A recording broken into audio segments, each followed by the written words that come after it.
Hi everyone, this is Muskan Kamra. I am your biology educator at Skylar Education, and today I am here with important questions of the most interesting and important chapter of class 11, respiration in plants. So without any delay, let's start with the questions. So our first question is match the columns. ठीक है, matching type question है इसमें. तो यहाँ पे कुछ terms दी हुई हैं जैसे invertase. First is invertase. Invertase क्या है? प्लांट्स के अंदर ये क्या करता है? प्लांट्स में सुक्रोज को ग्लूकोज एंड फ्रक्टोज में कन्वर्ट करता है. सुक्रोज की हाइड्रोलिसिस करता है, ठीक है, इन प्लांट्स. ठीक है, तो एक ऑप्शन हमारे पास थर्ड से मैचिंग होगी, ए with the third, this, right. Hexokinase. Hexokinase क्या है? ग्लाइकोलाइसिस का जो फर्स्ट स्टेप है उसके लिए जो एंजाइम है दैट इज हेक्सोकाइनेस. क्या करता है? ग्लूकोज को ग्लूकोज 6 फॉस्फेट में कन्वर्ट करता है, राइट. तो ये इसके लिए हो गया, ठीक है. Then pyruvic acid. सो यहाँ पे ऑप्शन हमारे पास ए सबसे पहले ही आ गया था यहाँ पे, एंड बी का हमारे पास क्या आ गया? Fourth option, right. Then pyruvic acid, decarboxylase and alcohol dehydrogenase. ठीक है, ये दो एंजाइम्स जो कि यूज होते हैं किसमें? अल्कोहलिक फर्मेंटेशन में. ठीक है, अल्कोहल जब बनती है उस प्रोसेस में ये दो एंजाइम्स यूज होते हैं. ठीक है, तो यहाँ पे क्या दिया हुआ है? Pyruvate to ethanol. ठीक है, पायरुवेट जो ग्लाइकोलाइसिस का एंड प्रोडक्ट है वहां से अल्कोहलिक फर्मेंटेशन होती है. ठीक है, इथेनॉल एंड कार्बन डाइऑक्साइड बनते हैं, राइट. तो ये दो एंजाइम्स इस अल्कोहलिक फर्मेंटेशन के लिए.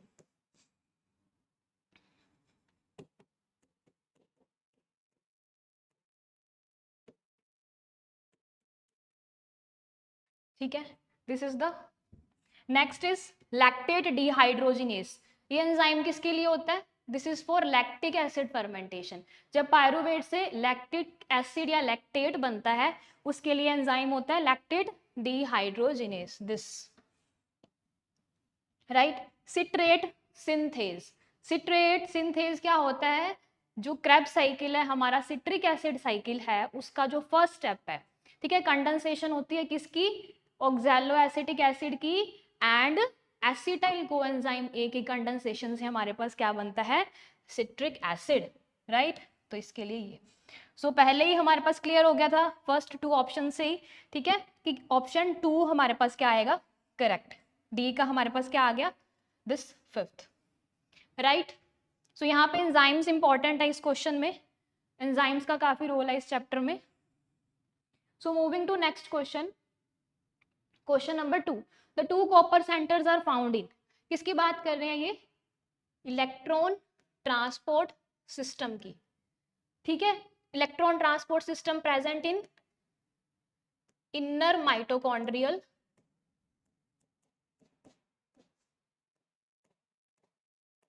मेम्ब्रेन. ठीक है, इस पूरे सिस्टम में कितने कॉम्प्लेक्सेस हैं प्रोटीन के? इलेक्ट्रॉन ट्रांसपोर्ट सिस्टम क्या है? एक, इसमें 5 कॉम्प्लेक्सेस आएंगे प्रोटीन्स के जो कि इलेक्ट्रॉन कैरियर्स का काम करते हैं, राइट. तो इसमें जो complex number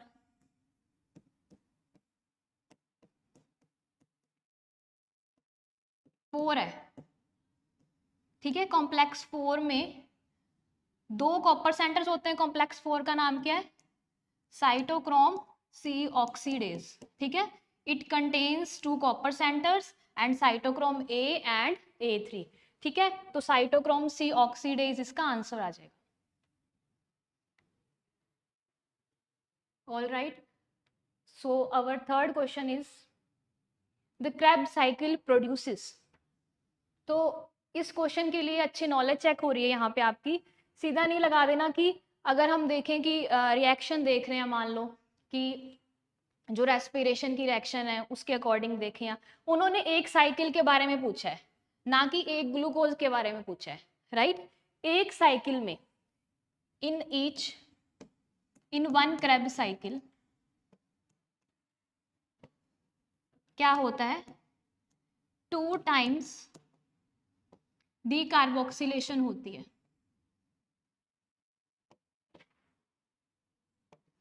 right.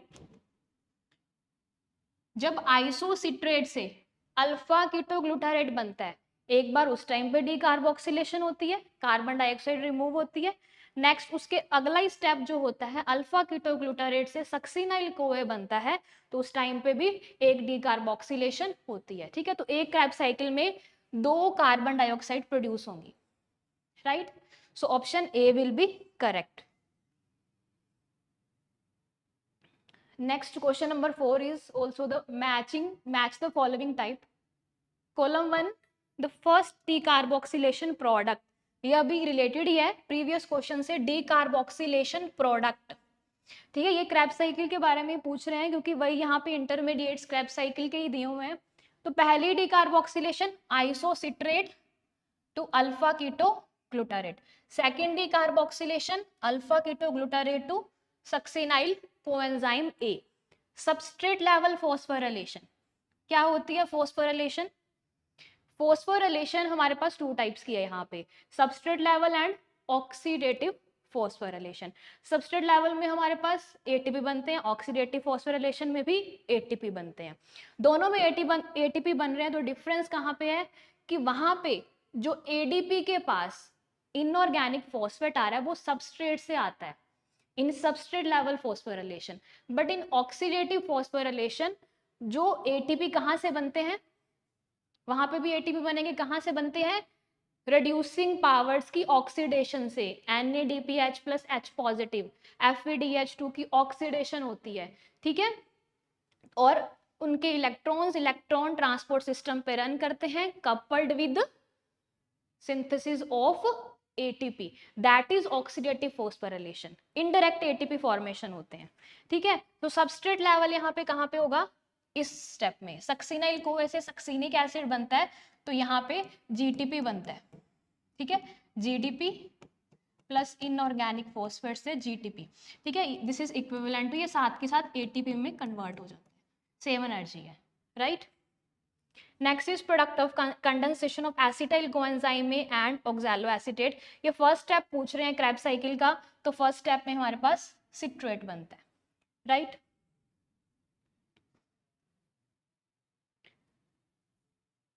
Our next question is, for 4 molecules of glucose, glycolysis uses and produces how many ATP molecules? ठीक है, पहले तो एक ग्लूकोज का आपको पता है सबको, एक ग्लूकोज की जब ग्लाइकोलिसिस होती है एक मॉलिक्यूल ऑफ ग्लूकोज की, तो हमारे पास 4 ATP फॉर्मेशन होती है, 4 ATP की। ठीक है, एंड 2 ATP की क्या होती है? कंजप्शन।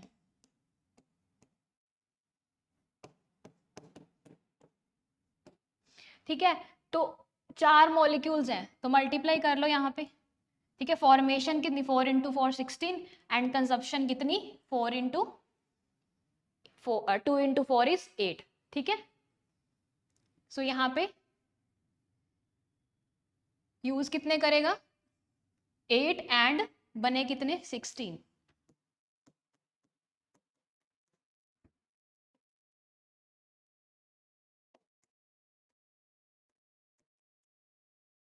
ठीक है, so option A will be correct. Next question is the value of RQ less than 1 means what is RQ? RQ क्या है? RQ is respiratory quotient. इसमें क्या करते हैं हम, एक रेशो है ये रेशो हमें क्या बताती है? The amount of carbon dioxide evolved divided by amount of oxygen used. ठीक है, रेस्पिरेशन में ऑक्सीजन यूज होती है, तो हमें पता है कि डिफरेंट रेस्पिरेटरी सबस्ट्रेट की ऑक्सीडेशन होने से डिफरेंट RQ की वैल्यू आती है, क्योंकि different amount of oxygen use होती है। ठीक है, सभी जो हमारे पास रेस्पिरेटरी सबस्ट्रेट है जैसे कि प्रोटीन्स, फैट्स, ग्लूकोज। ठीक है, तो यहाँ पे क्या पूछ रहे हैं कि जिसकी वैल्यू जब RQ की वैल्यू लेस देन 1 है, कब होती है? जब oxidation of respiratory substrate consume more oxygen than carbon dioxide. अगर ये डिनोमिनेटर वाली वैल्यू मोर होगी, ठीक है, ये लेस होगी, तभी क्या होगा, आर क्यू लेस देन 1 आएगा। तो बिल्कुल ठीक है, oxidation of respiratory substrate consume more carbon oxygen than carbon dioxide released. ठीक है, option C will be correct. Next question is, for each ATP produced, how many protons pass through the intermembrane space? ठीक है, कितने protons पास करते हैं इंटरमेम्ब्रेनल space के through? ये किसकी बात कर रहे हैं? Electron transport system and oxidative phosphorylation, जो कि लास्ट स्टेप है हमारा रेस्पिरेशन में। उसमें क्या होता है? ये होता है inner mitochondrial membrane. This is the matrix of mitochondria and this is the intermembranal space. ठीक है, यहां पे ग्रेडियंट बनता है, ठीक है, तो यहाँ पे ग्रेडियंट बनता है between intermembranal space and the matrix. यहाँ पे इलेक्ट्रॉन ट्रांसपोर्ट सिस्टम के कॉम्प्लेक्सेस पड़े होते हैं, ठीक है। उन्होंने पूछा है कि कितने प्रोटॉन्स इंटरमेम्ब्रेनल स्पेस से मैट्रिक्स में आते हैं तो एक एटीपी बनता है, ठीक है। कहाँ से आएंगे? जो लास्ट कॉम्प्लेक्स होता है F0 F1, यहां से, ठीक है, पास करेंगे तो ADP plus inorganic phosphate will form ATP, क्योंकि F0 जो है सिर्फ पास करवाता है किसको? प्रोटॉन्स को। 4 प्रोटॉन्स जब पास करते हैं तो एक ATP बनता है। F0 ने पास करवाया, ठीक है, F1 ने क्या किया? कैटालिटिक एक्टिविटी की, ठीक है, यहाँ पे ADP को इनऑर्गेनिक फॉस्फेट के साथ ज्वाइन कराया एंड ATP की फॉर्मेशन हुई। This is complex 5 also known as F0 F1 particle or the oxysomes. So option D will be correct. 4 proton जब पास होंगे तब एक ATP की फॉर्मेशन होगी। Which of the following is an assumption of the respiratory balance sheet? ठीक है, assumptions कौन सी assumptions हैं? जब हम क्या करते हैं, maximum number of ATP which can be synthesised from 1 molecule of glucose, उसकी ऑक्सीडेशन हुई 1 मॉलिक्यूल ऑफ ग्लूकोज की, कितने बने? 38, हम ये बोलते हैं, राइट। तो क्यों 38 बने? हर बार 38 कैसे बन सकते हैं? हमने कुछ अजम्पशंस लगाई कि 38 कब बने, जब ये अजम्पशंस हमने फॉलो की कि ऐसा ऐसा बॉडी में हो रहा है विच जनरली, ठीक है, जो कि वैसे तो बॉडी में नहीं होता, बट हमने ये अज्यूम कर लिया कि ऐसा हुआ होगा, ऐसा होता है, तो ही ये हमारे पास हम बैलेंस शीट बना रहे हैं इस टाइप से, ठीक है। क्या अजम्पशंस हमने देख ली? हमने ये अज्यूम कर लिया कि हर बार ग्लूकोज को ही यूज कर रहे हैं एज रेस्पिरेटरी सबस्ट्रेट, तो जो कि ऐसा नहीं होता बॉडी में, बाकी चीजें भी यूज होती हैं, फैट यूज होते हैं, प्रोटीन यूज होते हैं, कोई ऑर्गेनिक एसिड यूज होता है रेस्पिरेटरी सबस्ट्रेट की फॉर्म में, ठीक है। बट हमने क्या मान लिया कि सिर्फ ग्लूकोज यूज हो रही है। एक हमने क्या मान लिया, सेकंड अजम्पशन इज कि जो भी इंटरमीडिएट्स बनेंगे, ठीक है, किसी भी पाथवे में ड्यूरिंग रेस्पिरेशन, वो कहीं भी यूज नहीं होंगे किसी और चीज को बनाने के लिए, वो एज इट इज चलता जाएगा स्टेप वाइज, ठीक है। कोई भी चीज जो इंटरमीडिएट्स बने रिएक्शंस में, वो कहीं और किसी और चीज की बायोसिंथेसिस में नहीं यूज होंगे, ठीक है। एक असम्पशन तो ये होगी। थर्ड इज कि ये जो स्टेप्स हम कहते हैं कि एरोबिक रेस्पिरेशन है, इसके स्टेप्स क्या हैं? ग्लाइकोलाइसिस की, then next is gateway reaction, then third is Krebs cycle, and उसके बाद क्या हुआ? ETS एंड ऑक्सीडेटिव डीकार्बोक्सिलेशन हुआ। हम बोल रहे हैं कि ये ऐसे ही सिक्वेंशियल फॉर्म में हो रहा है, बट ऐसा भी बॉडी में नहीं होता। बॉडी अपनी नीड के अकॉर्डिंग इस पाथवे को अल्टर कर सकती है, यहाँ से कोई इंटरमीडिएट को यूज कर सकते हैं कुछ और बनाने के लिए, ठीक है। हमने ये माना कि ये सिक्वेंशियल फॉर्म में हो रहा है। और हमने क्या माना, फोर्थ अजम्पशन इज कि जो NADPH plus H positive glycolysis में बने थे, ठीक है, वो माइटोकॉन्ड्रिया में एंटर करेंगे, ठीक है, उसकी ऑक्सीडेटिव डीकार्बोक्सिलेशन होगी और उससे एटीपी जनरेट होंगे। ऐसा भी हो भी सकता है, नहीं भी हो सकता, है ना, पॉसिबिलिटी है और नहीं भी है।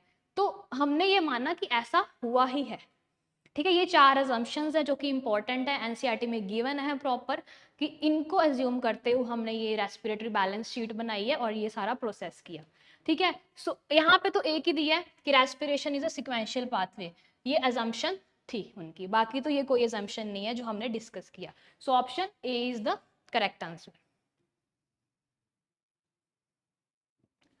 Moving on to next question, FAD act as an electron acceptor in between, ठीक है। तो क्रैब साइकिल से मोस्टली क्वेश्चन आ रहे हैं। एफएडी, एफएडी कहाँ यूज होता है? Electron and proton acceptor. जब हम, एक स्टेप है क्रैब साइकिल में, जब सक्सीनेट टू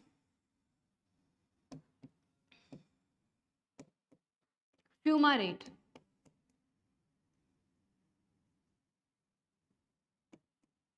कन्वर्जन होती है, इस कन्वर्जन के ड्यूरिंग क्या होता है? एफएडी कन्वर्ट्स इनटू FADH2, ठीक है। तो यहाँ पे इलेक्ट्रॉन एक्सेप्टर का काम कर रहा है between succinic acid and malic. Succinic and fumaric नहीं ऑप्शन में गिवन, और इसके अगला स्टेप क्या होता है? मैलेट बनता है इसके बाद। तो यहाँ पे सीधा ही ऑप्शन में गिवन है कि इन बिटवीन दिस। सो हमारा अप्रोप्रिएट जो आंसर होगा तो यही बनेगा कि succinic acid and malic acid, ठीक है, क्योंकि फ्यूमेरेट ऑप्शन में गिवन नहीं है, ठीक है। So option B will be correct. Our next question is alpha ketoglutarate dehydrogenase bring about, ठीक है। तो ये बताना है हमने, ये क्या है? एंजाइम। एंजाइम किसकी कैटालिसिस करवाता है, कौन सी रिएक्शन करवाता है? अल्फा कीटो ग्लूटारेट,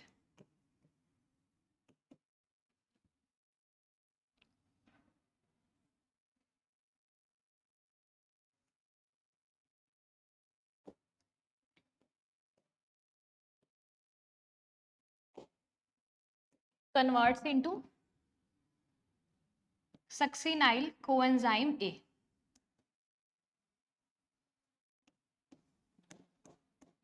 ठीक है। तो ये एंजाइम ये रिएक्शन करवाता है। इस रिएक्शन में होता क्या है? एक तो डीकार्बोक्सिलेशन होती है, ठीक है। सो डीकार्बोक्सिलेशन हमें यहाँ मिला है ए ऑप्शन में, सी में। साथ में ऑक्सीडेशन होती है, यस होती है। कैसे? कि जो NAD positive converts into NADH plus H positive, ठीक है। NAD के पास प्रोटॉन्स कहाँ से आए? यहां से, ठीक है, अल्फा कीटोग्लूटारेट से। इसकी क्या हुई? This undergoes oxidation, removal of hydrogen is oxidation. यहां से निकले NAD पॉजिटिव को मिले and NADH plus H positive मिला। सो हमारे पास डीकार्बोक्सिलेशन हुई एंड ऑक्सीडेशन हुई। सो option A will be correct.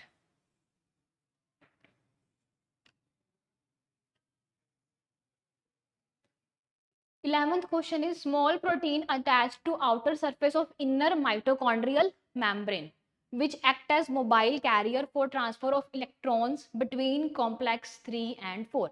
Complex 3 and 4 ETS के जो complex 3 and 4 है, इसमें इन दोनों के बीच में इलेक्ट्रॉन ट्रांसफर का काम कौन करता है? Cytochrome C.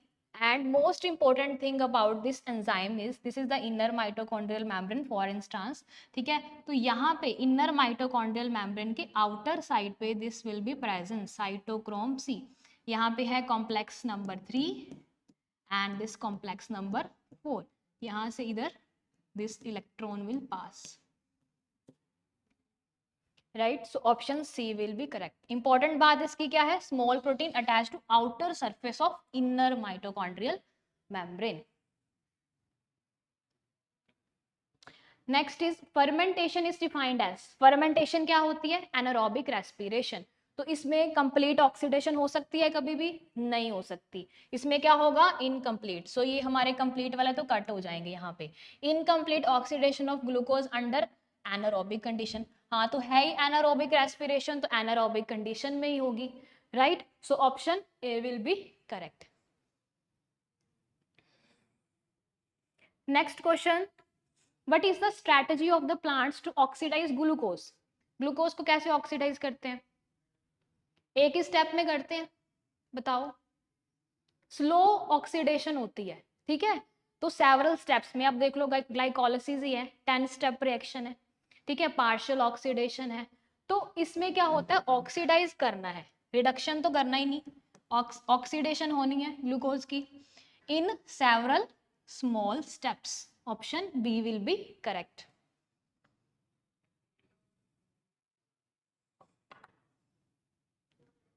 So this was all about our today's session. I hope this will be helpful to you. Thank you.